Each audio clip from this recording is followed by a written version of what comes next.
शत्रुंजय मंडन आदिनाथ दादा के चरणों में वंदना। गिरनार मंडन नेमिनाथ दादा के चरणों में वंदना। सचोरी मंडन मावी स्वामी दादा के चरणों में वंदना।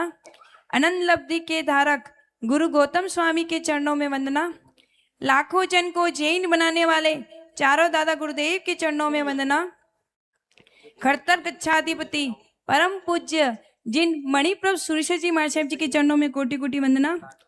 संयम सारथी शासन प्रभावक नवयुन तीर्थ प्रेरक आचार्य भगवान परम पूज्य जिन पीयूष सागर सुरेश जी महाराज साहब जी के चरणों में कोटि कोटि वंदना। सहज समता धरता इण गुणो नो आधा वात्सल्य पल पल धरता एवा छे अणगा। परम पूज्य मम जीवन उद्धारिका सरल स्वभावी स्वाध्याय प्रेमी परम पूज्य जिन शिशु प्रज्ञा श्री जी महाराज साहब जी के चरणों में कोटि कोटि वंदना।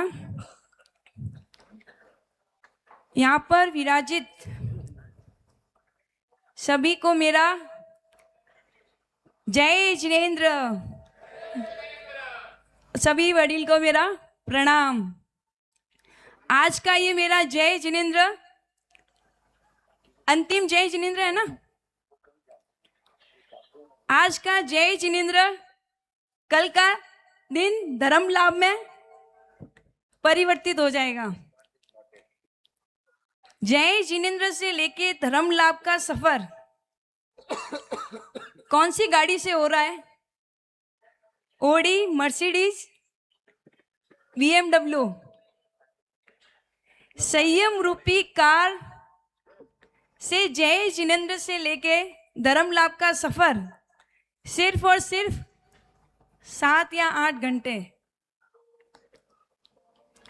ये जय जिनेन्द्र का सफर बचपन में जब ऐसे ही वरघोड़े निकलते ना तो मन में भाव आता कि यार काश मेरा भी ऐसा वरघोड़ा निकले, मैं भी ऐसा वर्षीदान दूं। लेकिन शायद वो प्रार्थना मेरी नादानी में की गई थी, सिर्फ वरघोड़े को देख के। प्रभु कृपा से हमेशा से गुरु का सानिध्य मिलता रहा। धीरे धीरे धीरे धर्म के संस्कार मिले, जन्म से परिवार से भी धर्म के संस्कार मिले और गुरु का सानिध्य भी मिला। लगातार धर्म का श्रवण करते करते थोड़े और भाव आए कि संयम लेना है, लेकिन वो भी शायद बिना समझ का संयम। थोड़ी और समझ बढ़ी। एक 2014 में हमारे सांचौर में छोटी सी नाटिका हुई थी नेम जी की। उसमें नेम जी का किरदार निभाया। उस किरदार को निभाते निभाते मन में भाव आया, क्योंकि कभी भी स्टेज पे गई नहीं और वो सबसे पहला किरदार नेम जी का ही स्टेज पे किया कि संसार धिक्कार है, ये संसार में रहने जैसा है नहीं। तब भी मन में भाव आया कि नहीं, लेना तो संयम ही है। लेकिन संयम में क्या है? सिर्फ संयम यानी संसार को छोड़ने जैसा। धीरे धीरे और टाइम गया। आचार्य भगवंत का सांचौर में आना हुआ 2017 में। तब महाराज साहिब जी के प्रवचन से और उनकी प्रेरणा से मेरा जो धर्म सीजनल होता था वो परमानेंट हो गया। जो भाव क्रिया तो शायद धर्म भाव क्रिया से तो जुड़ी हुई थी, लेकिन जो द्रव्य क्रिया है वो खाली जब जब महाराज साहिब जी आते थे तब तब होती थी। उसके बाद अपने सामायिक के सब बैग अंदर रख देते थे। लेकिन उनके आने के बाद मेरी सब द्रव्य क्रियाएं परमानेंट हो गई। महाराज साहिब जी ने संयम का बीज तो बो दिया, लेकिन उसके बाद वापस उनके दर्शन नहीं हुआ। उस संयम के बीच में किसी भी प्रकार का वपन नहीं हुआ। धीरे धीरे गुरु का सानिध्य मिलता रहा। बड़े महाराज साहिब जी के शिष्यों का सांचौर भी आना हुआ। महाराज साहिब जी ने भी प्रेरणा की कि संसार में कुछ नहीं है, चल ले साथ में। लेकिन तब तो नए नए थे, इतना वो ऐसा भाव भी नहीं था कि लेना संयम है, लेकिन ऐसे उत्कृष्ट भाव नहीं थे कि यार संयम लेना ही है। थोड़ा और टाइम गया, कोरोना का टाइम आया, एक गेम था ताश। वो ताश का गेम मतलब मेरा रूटीन का काम था। रोज प्रतिक्रमण भी करती थी, पूजा भी करती थी, शाम होती थी प्रतिक्रमण करके हमारा टाइमिंग फिक्स था ताश खेलने जाना। और वो ताश का गेम हम कंटिन्यू साल 1.5 साल तक खेले। इतना कंसंट्रेशन के साथ खेलते थे, लेकिन एक दिमाग में हमेशा बात चलती थी।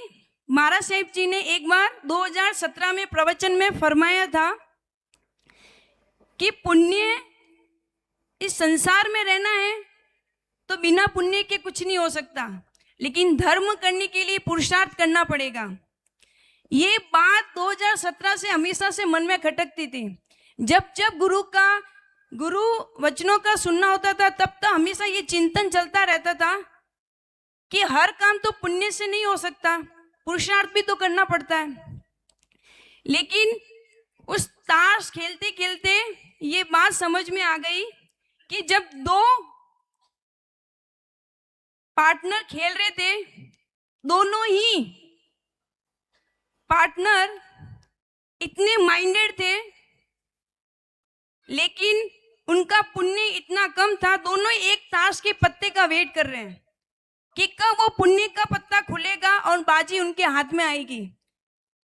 देखो, दिमाग तो दोनों में था, इतना तेज दिमाग था, लेकिन जब तक उसके हाथ में वो पुण्य का पत्ता नहीं आएगा ना, तब तक उसका दिमाग भी काम नहीं करेगा।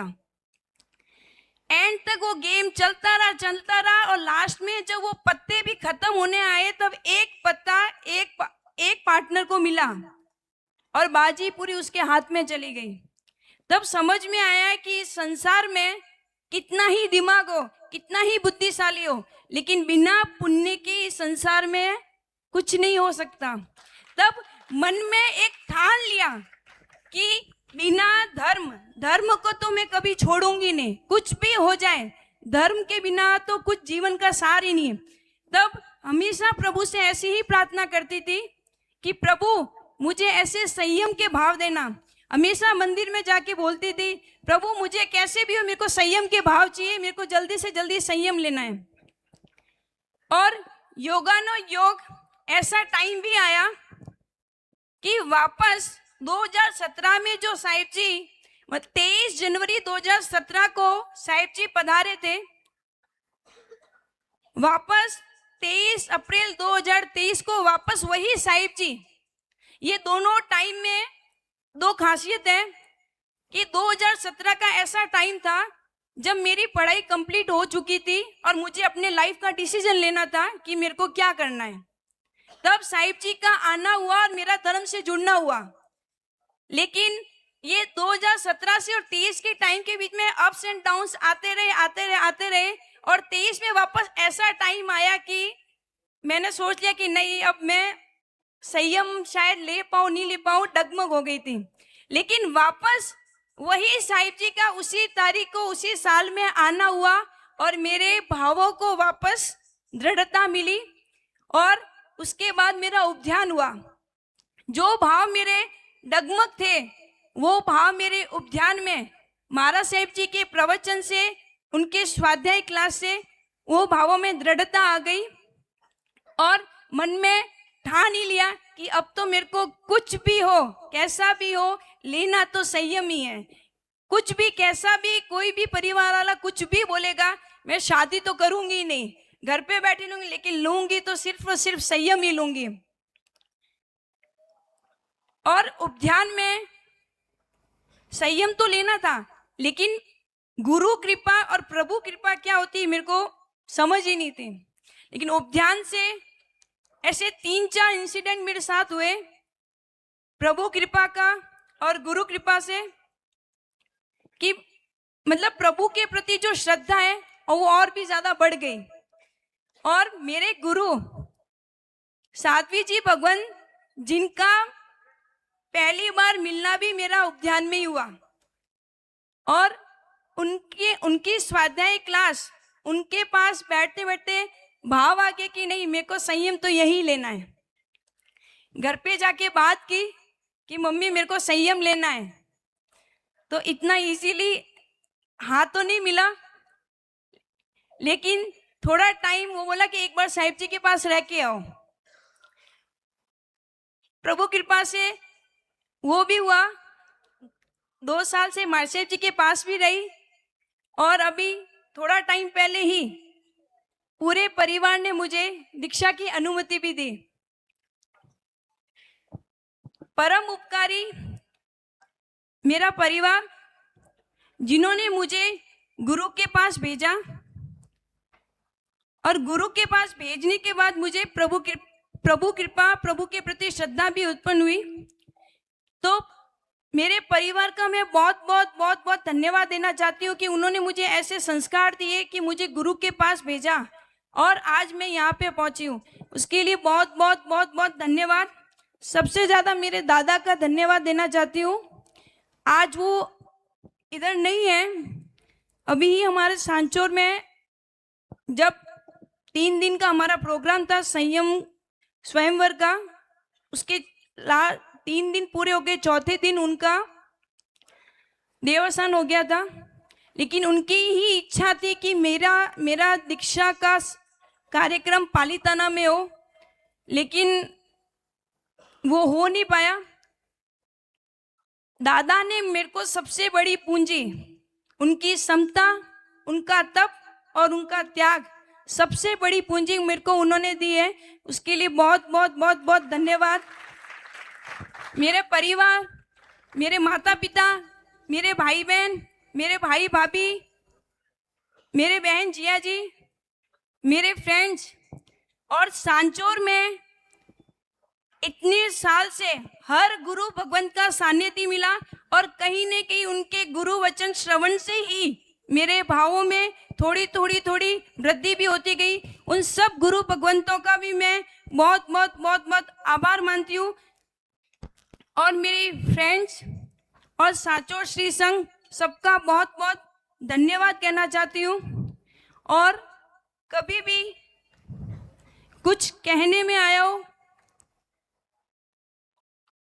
तो सभी सांचौर श्री संघ, मेरे परिवारजन, मेरे माता पिता, सबको मैं मन वचन काया से मिच्छामि दुक्कड़म मांग